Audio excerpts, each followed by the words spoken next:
512 megabytes of RAM, dual core processor, very similar specs to what the iPad has. But it just doesn't really run as well as the iPad. I mean, I'm just gonna say it bluntly like that. What does anything, honestly? It's just the experience isn't all quite there. It still is very good, and you gotta consider the price. I keep forgetting that it's only $200, and for someone who's just looking to consume media, you really can't go wrong with this. And that leads me to my next point. Let's go to the Amazon Silk browser, which I have down here, my favorites. Let's go to our YouTube channel with the wonderful keyboard.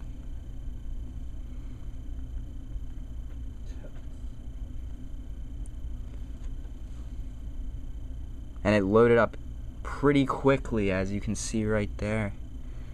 Here we have a video comparing it to the iPad 2, so check out that video now. Put an annotation on the screen. And yeah, so it also has Flash, so let's load up the desktop version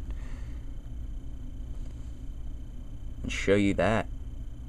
Amazon said that it's going to be like browsing the web on a computer with an insane amount of processing power. I forget exactly what they said, but they said it was going to be insane browsing speeds. It really isn't. Don't believe any of that.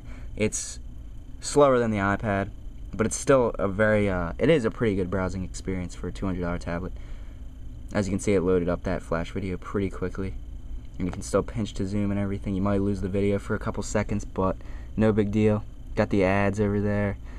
Make it full screen.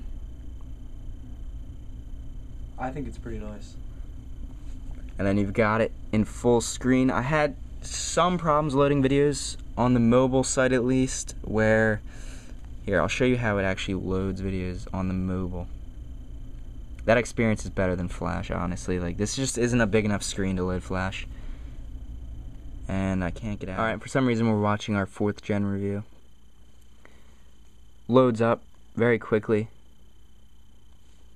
Oh, I have the portrait orientation lock on. But you have volume up there, real convenient. Again, the 10-second rewind.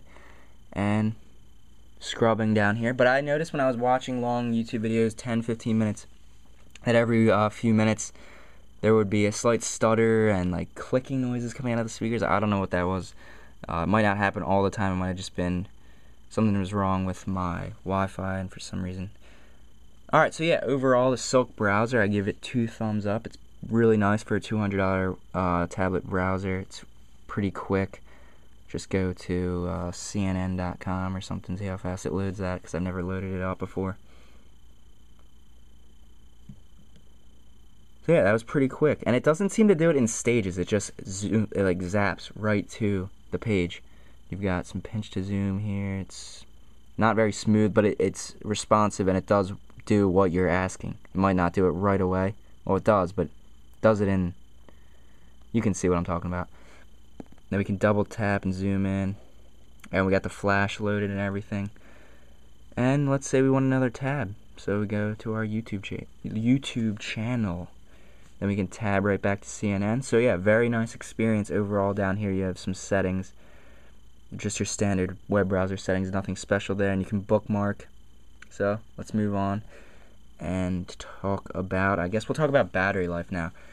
You can go multiple days without charging this if you're not using it that much. I used it probably medium to heavy. I wouldn't say it was light to medium. And I could go a couple days and still have, you know, a good portion of the battery left. So battery life is really pretty good. I'd say it's pretty accurate to what Amazon was saying. They said, I believe 8 hours or something like that. So yeah, the battery is pretty good on here. So I'm just going to give my overall opinion of the device now. I think that it is a really good tablet.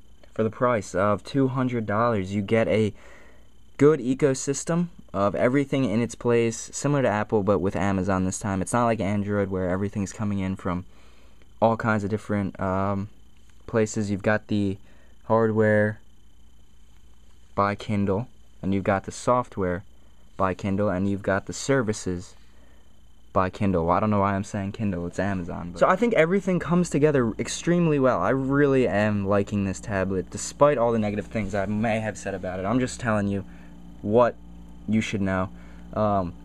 The carousel, it looks really nice, and it works pretty nice as well. You've got your favorite apps again. Everything just comes together and works really nice, and it's also in a really nice form factor that can be held in one hand. Something that you cannot say about the 7-inch tablets are a really good size, and it's really never really feels very awkward to use. The app selection is a little bit lacking, but still, you can find your favorite apps out there. It's a very good media consumption device. It's not a good media creation device. Overall, I really do like this tablet, and for $200, I definitely recommend it.